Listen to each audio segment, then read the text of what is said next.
In this section, you will be typing 5 words. In Unit 7, we learned how to write multisyllabic words. We learned to think about one syllable at a time. Remember all the rules we learned.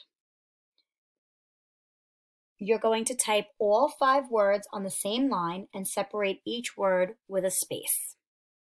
Number 1, remote. Half of the week we do remote learning. Remote.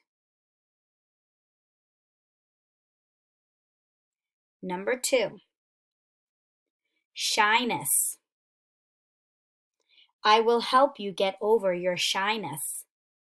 Think about the base word, shy, and then the suffix, ness. Number 3, windy. It is very windy today. Windy.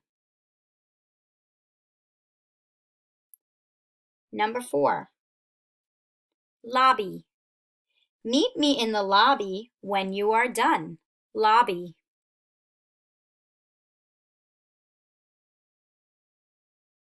Number 5, menu. What will you eat from the menu?